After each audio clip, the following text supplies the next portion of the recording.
All right, good morning, good afternoon, whatever time zone you're in. And this is Jeff Bourgeois with Hub Store. And I'm joined with Marcus Roberts from Nittygritty. He's a director at Nittygritty.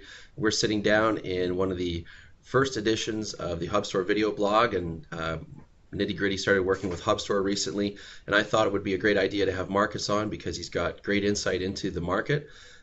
So, Marcus, can you tell us about Nittygritty and what types of clients that you work with and how you're helping them today?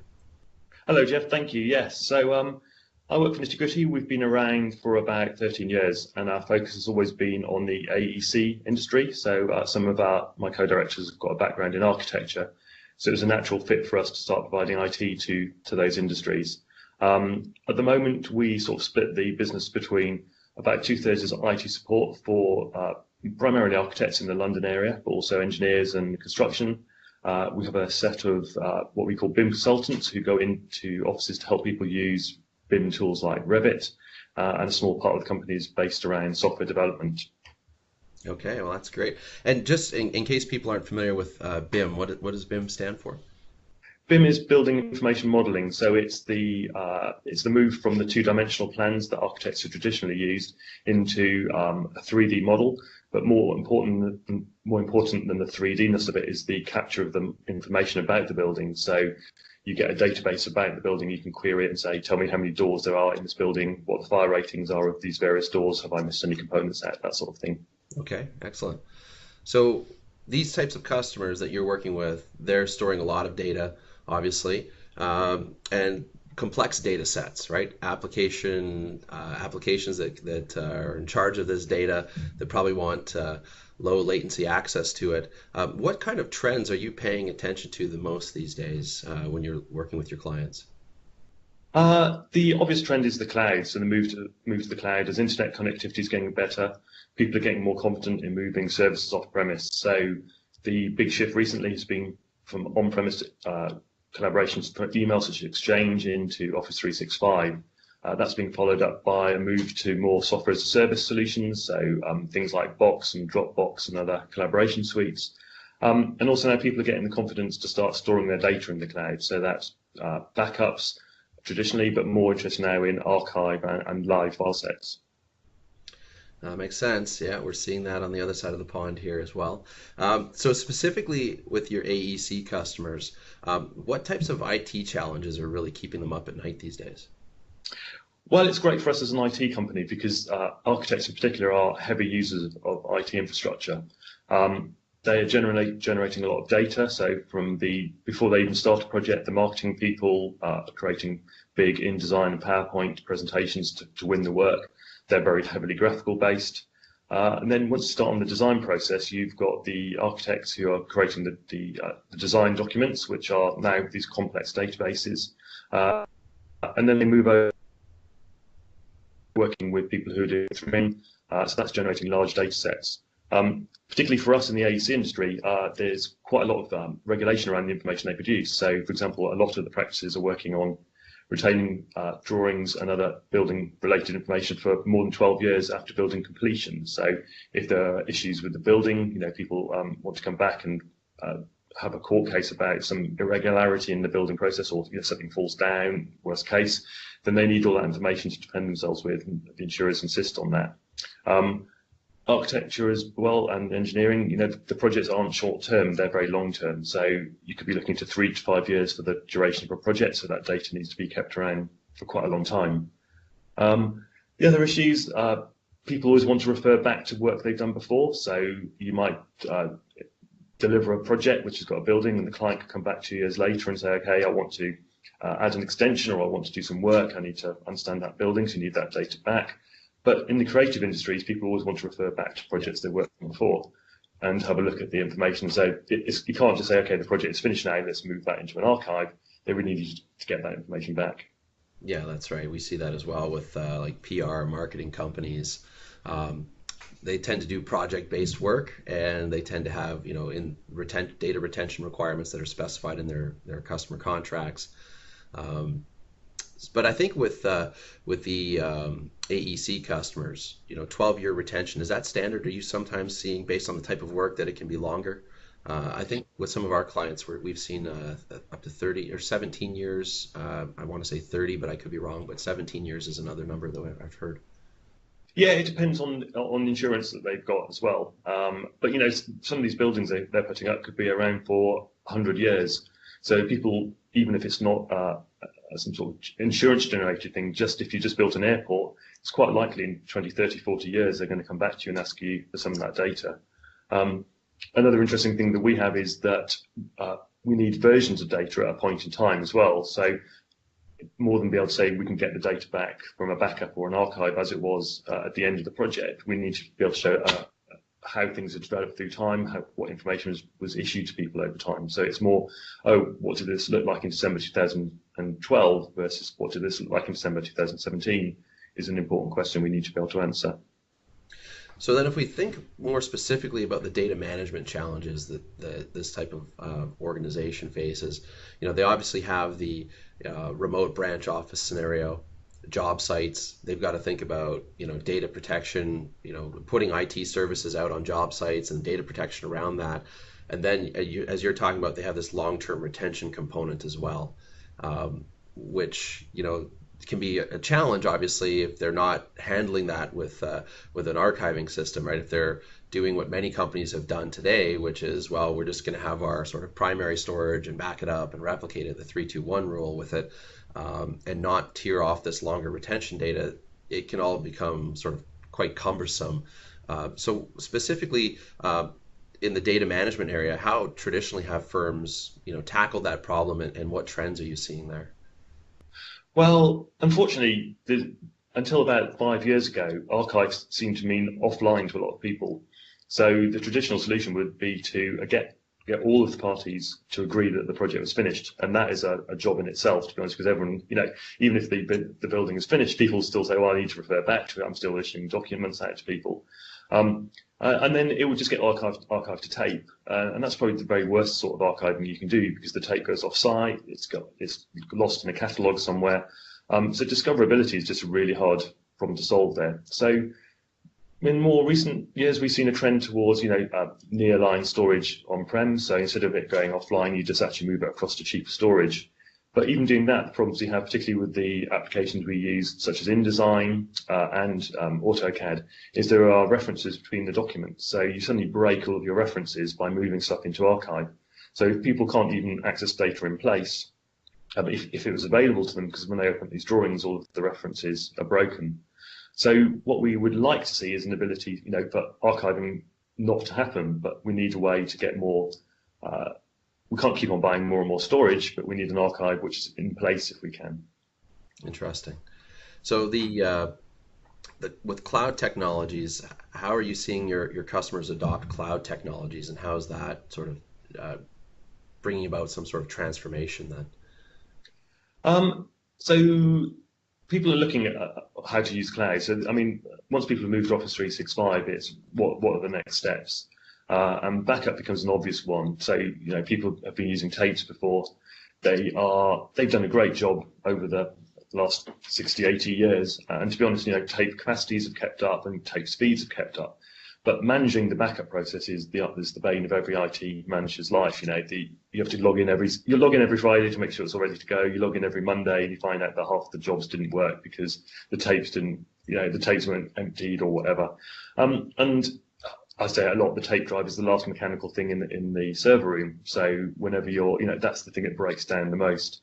So there are quite a few backup solutions up there now which kind of replicate that tape-based solution, but just push the data into the cloud. So we're seeing some uptake of that.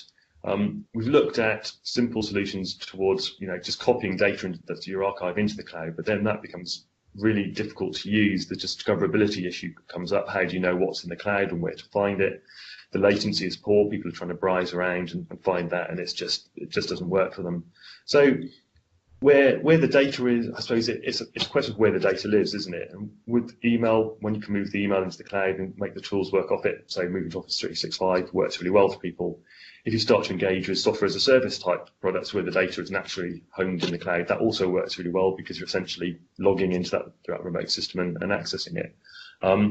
So those problems have been solved by people to a greater degree. There's Box who are great for your online sort of intranet and accessing information. And now we're sort of like looking at, okay, hey, look at the file system. How do we see that going to the cloud? People are looking at cloud storage gateways as well. They're quite a large scale investment though, so they're quite expensive. They are a rip and replace. You take your Windows file server and you replace it with a Unix based file server for most of the cloud storage gateways we've looked at. And that doesn't work for a lot of people. Most people are more comfortable with the Windows file system rather than the Unix system underneath. Right, because they've made all these investments in their IT infrastructure and the way that users are used to working, and that's a big shift. And it's kind of funny because you're getting into the cloud, but you're putting this new appliance on-prem, right? So exactly, it's new infrastructure, but you're in the cloud. Yeah. And I think that's a common gripe that we've heard with cloud storage gateways too. They're great solutions, but for some companies, they just the math doesn't always compute.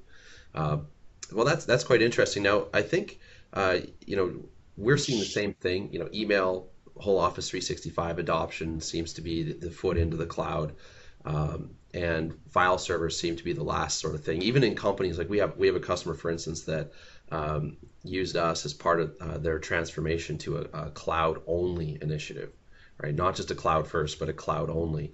And when they contacted us, we basically moved everything to the cloud except our file servers, and we have no idea where to go. And I think you were alluding to this, is that the common sort of thinking is, well, we'll stick them in blob storage or file storage in the cloud. And then the realization happens where it's, well, this is really just infrastructure as a service. So how do, what I'm really looking for is that SaaS experience where, users can sign in, get at their own data. Maybe there's some search capabilities. We can easily get things out. But when you just go and say, put it into blob storage, that's not the case. It's infrastructure. It's very low level. And so you need, you either need to roll up your sleeves yourself and Absolutely. do some development work to build the connectivity there. But it also sounds like regarding the cloud strategy that companies in the AEC industry are probably going with multi-vendor then, right? It's not a one vendor that's going to take them to the cloud completely. No, absolutely. I mean, maybe in 10 years, one person will dominate with a monopoly. But so you've already, but even in the email space, there's Office 365 or G Suite are two vendors that we have to work with both because particularly the creative studios have a preference for G Suite, whereas Office 365 seems to be more dominant in sort of like architectural industries. There's a number of vendors who look at collaboration software, so I've mentioned Dropbox and Box, but there are many others in that space. Of course, Microsoft is the big player, and they're developing their own solutions, so they've been releasing some stuff for Azure. There's all these cloud storage gateways providers out there as well. I think it's more important to look at how you can bring together the best of breed of all of these solutions, rather than just go for one particular vendor who isn't going to solve all your problems. Have a look at the problem you're trying to solve specifically and look at the best solution for that, because it's all cloud at the end of the day, so you're not particularly locked into one vendor there. So in terms of your solutions, have a look at those different providers. Yeah, that's an interesting angle, and I agree with you. I think it's we see some of the the cloud storage gateway vendors, for instance, are really it's almost becoming a boil the ocean sort of sales pitch that they're trying to sell, right? Which is, hey, it's not just collaboration. You're going to put these sort of filers, these cache filers on-prem, and it's going to give you a global file share, and your users can then work on projects together, and it's like everyone's seeing the same stuff. It's like, no, actually, we want to also replace all your existing infrastructure. It's continuous backup that's built into it, and we do archiving, and we want to take over the whole thing, right? And I think in some cases that can make sense for some companies that are they're willing to do that, and they're at that stage. But in many cases, companies have bought into Office 365. They have things like OneDrive for Business, so they already have a file sharing. They might also have something like Box or Dropbox, and I think in my opinion, the cloud is great for archive, backup, and DR. That's where it really wins. And it really comes back to that whole the physical issue of network connectivity, right? The latency. And AEC customers, based on the type of data that they're working with, the applications that generate and need to access that data, they don't deal well with latency. And so No, that's why you need this sort of caching mechanism on-prem. But I don't think everyone has the appetite to go into the cloud storage gateway world because of the upfront cost and your total big shift in your infrastructure and managing this new hardware. I think that with regard to the cloud strategy, it's easier to like you say, you're starting with email, probably you're into Office 365 or Google. You've already made an on-prem investment, right? That infrastructure probably still has some life cycle left to it. I'm sure, varying stages. And so the idea here isn't I just want to throw everything in the garbage and start fresh. It's I want to sort of dip my toe in the water. So when you're thinking about, your clients and shifting to the cloud, are you recommending like let's do a whole like big rip and replace? I guess not. You're probably talking about let's dip your toe in the water and wade into this thing and go in strategically. What do you see as being sort of the easiest low-hanging fruit or the quickest win when you're talking to your customers about cloud adoption? well, it's interesting, just to go back quite quickly, the disaster recovery has been revolutionized by this. So I've been doing a disaster recovery review with one of our clients recently, and it's so different to 10 years ago, because 10 years ago, the office building burning down would have been a disaster, really would have been a disaster. Yeah. And now we're just considering how we can get enough desktops for people to start working again, because the majority of the data is in the cloud and ready to go. And I think we're starting that process, that move towards the data being sort of honed in the cloud by default and then copied on into the office for performance, because latency is still an important consideration.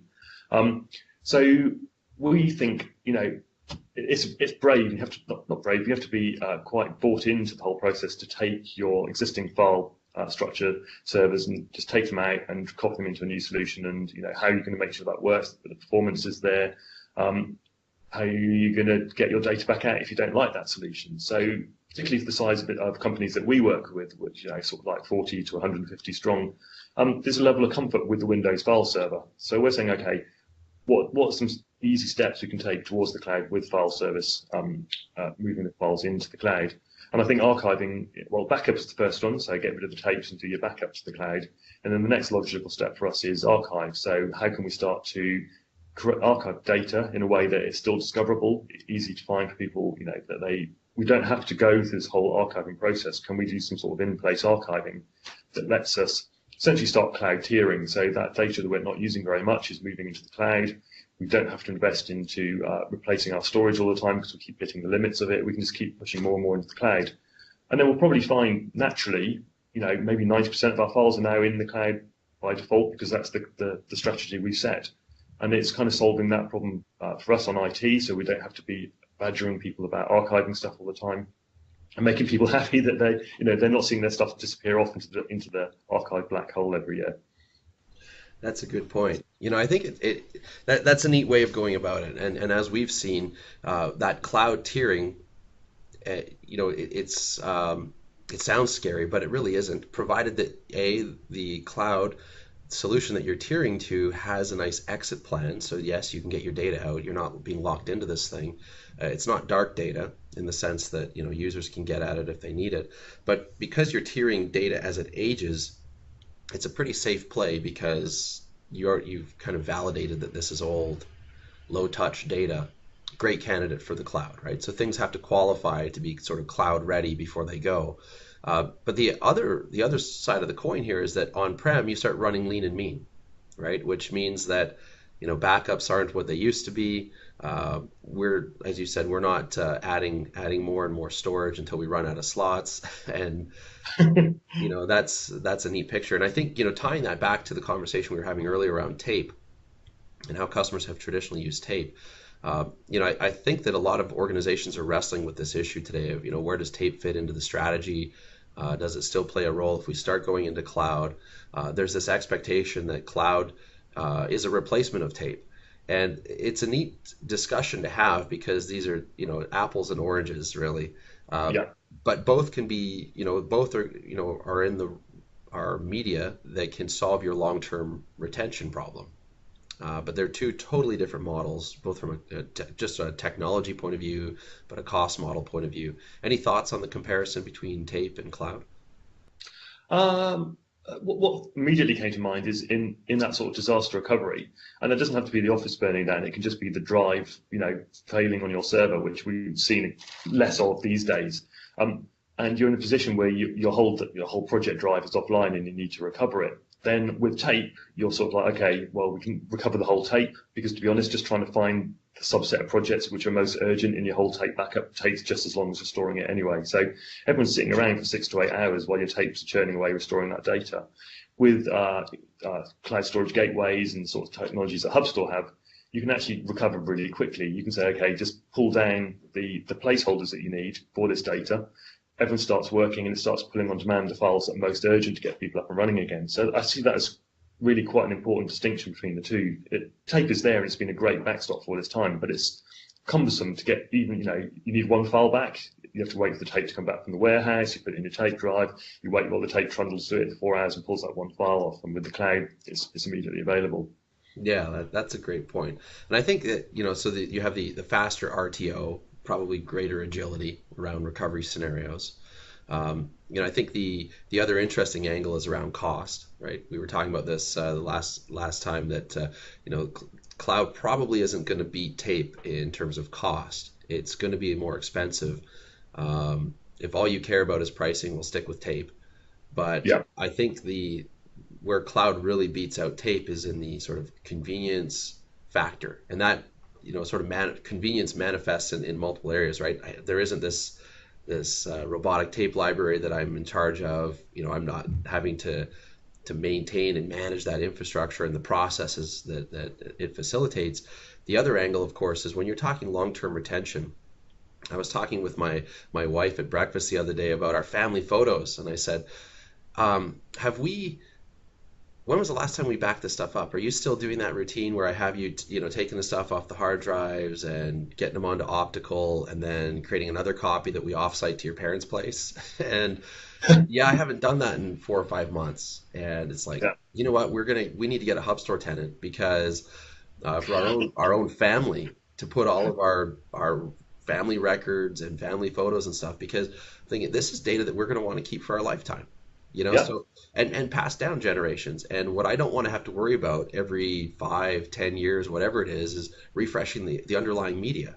So if you have a customer that has 12-year retention requirements, they're starting to stretch the lifespan of tape, are they not, for long-term retention? Absolutely, yeah. So, I mean, and that's a really good point because if you consider the cost differential between tape and cloud, and you think, well, the tape's quite cheap, but actually, if you look at the long-term price of cloud storage, it's going down and down and down. For tape to keep it for 12 years, it needs to be in a properly maintained environment. So we use professional tape storage, and the cost per slot on the shelf stays the same. So you might have an LTO1 tape on there with a couple of 100 gigs, and you might have an LTO6 which has got a couple of terabytes, but actually you're not seeing any cost savings. And one of the things we're dreading at the moment is pulling media from those storage, reading it in and rewriting it into more modern media to shrink the size of the data of the number of tapes we've got there and to sort of refresh that media. And with cloud, that problem goes away because I think the trend is going to continue, and it's already crazily cheap per gig compared to how much hard drives used to cost, and it can only surely go head on down. So that problem of long-term archive, the cost goes down and down and down with cloud, and I don't think you see that with tape if you need to store them professionally like we need to.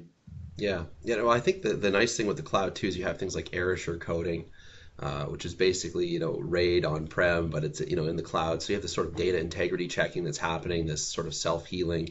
Yeah. It's redundant, right? And you just you've essentially outsourced that whole problem of hardware refresh, right? Which I think makes a lot of sense if you're talking data that needs to be kept for a long period of time.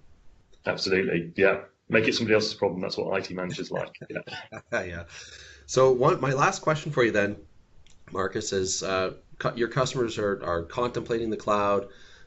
They might have some experience, maybe not. But when you're advising them, what are you telling them are some of the top things that they should be considering, evaluating, looking out for when they're looking at going to the cloud?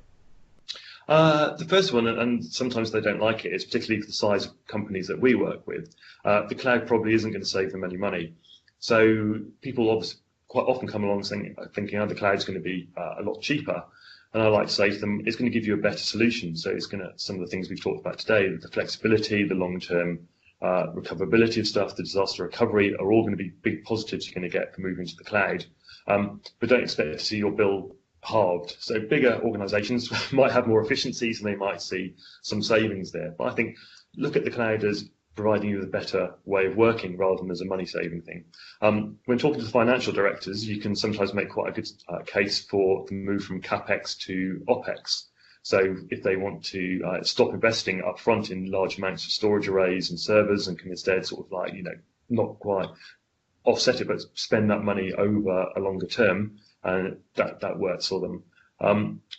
On the slightly negative side, I always say to them, think about how you can get out of the situation. So when you've got on-prem stuff, it's been a natural progression to move. You can change your server provider from HP to Dell on the next refresh. You can move from Windows to Mac if you want to on the next refresh. Once all your stuff is in the cloud, it might be in a format that you can't do anything with. So just make sure there's some sort of route to bring it back out again.